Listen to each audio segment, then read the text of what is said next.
మీ జగన్కు గతంలో ఉన్న ఆ చంద్రబాబుకు తేడా ఏమిటి అనంటే, నేను ఈ రాష్ట్రంలోని 1,50,00,000 కుటుంబాలను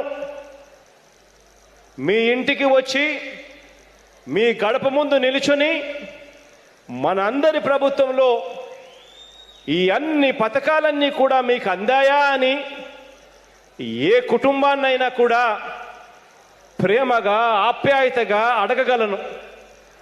చివరికి గత ఎన్నికల్లో తెలుగుదేశం పార్టీకి ఓటు వేసిన వారిని కూడా వారి గడప దగ్గరికి వచ్చి అంతే ఆప్యాయంగా వాళ్ళందరినీ కూడా అడగగలను.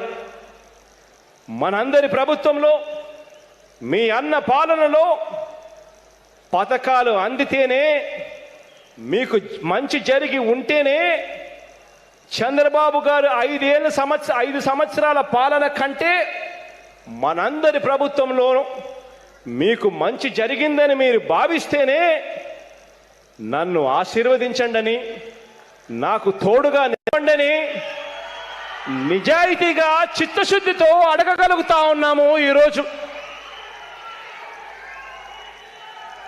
ఏ సామాజిక వర్గాన్ని తీసుకున్నా కూడా ఇదే మాట గర్వంగా కూడా చెప్పగలుగుతా ఉన్నాం. రైతన్నలను తీసుకున్నా కూడా, బడులకు పోయే పిల్లలను తీసుకున్నా కూడా, నా అక్క చెల్లెమ్మలను తీసుకున్నా కూడా, అవ్వ తాతలను తీసుకున్నా కూడా, ఎవరిని తీసుకున్నా కూడా గర్వంగా వాళ్ళ దగ్గరికి వెళ్ళి చెప్పగలుగుతాం, మీ ఇంట్లో మీకు మంచి చేసే అవకాశం దేవుడు నాకు ఇచ్చాడు, నాకు తోడుగా నిలవండి అని చెప్పి ప్రతి ఇంటి దగ్గరికి వెళ్ళి గర్వంగా చెప్పగలుగుతా ఉన్నాం.